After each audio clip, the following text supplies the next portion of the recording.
Living and Loving with Pastor Murphy.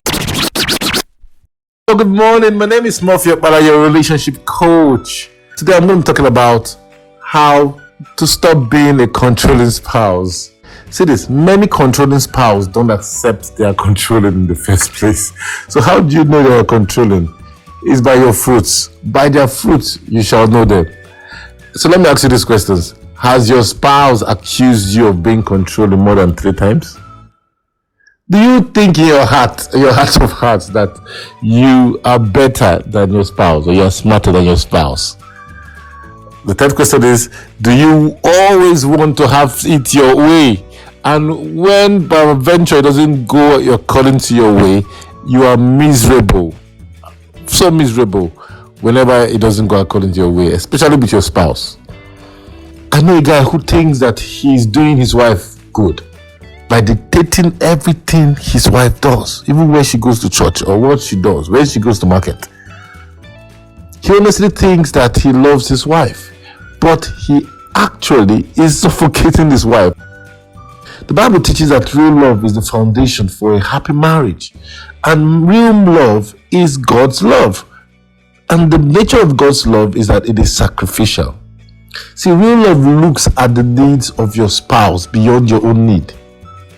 You are controlling because you think that you want to have a happy marriage, but that your controlling attitude will stop you from experiencing a happy marriage. It will stop you from experiencing a happy marriage. So let me share with you 3 things that you can do to change and start experiencing real happiness in your marriage. And that is what you crave for. Number 1, learn to trust your spouse. Whether you're a man or a woman, you need to trust that your spouse brings something valuable to the table. If you love your spouse indeed, you have to trust them to make decisions by themselves. That is just the key. Controllers don't want their spouses to make decisions by themselves, but you have to trust them to make decisions by themselves. It does not mean that your spouse is perfect or does not need correction. But when you are correcting them, it's best that you don't usurp their own authority. Instead, ask questions like, what do you think about your actions in this area? It will help them think effectively and make corrections. Number 2, don't focus on what you want. That's a no-brainer. Don't focus on what you want. Focus on what your spouse really feels and wants. Try to ask yourself, how does my spouse feel about my attitude?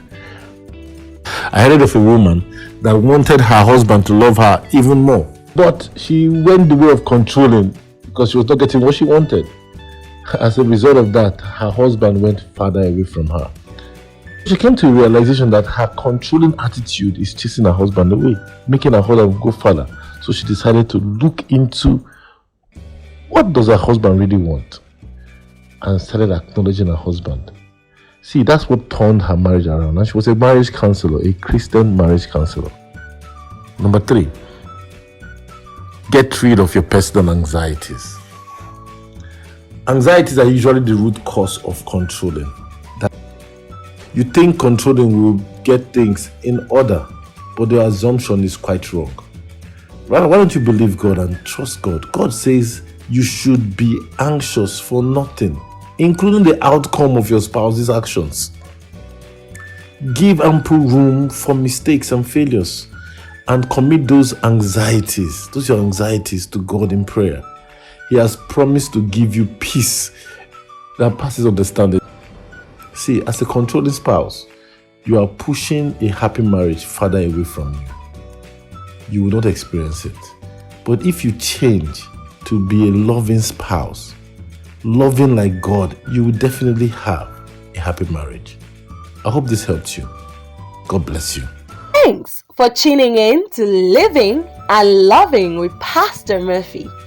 If you need further information or counseling, call 0703 009 9275. You can listen to Pastor Murphy live in the Cornerstone Church at the foot of Trans-Ekulu Flyover, Enugu at 8 a.m. every Sunday. Remember, God wants you to be happily married, and so do we.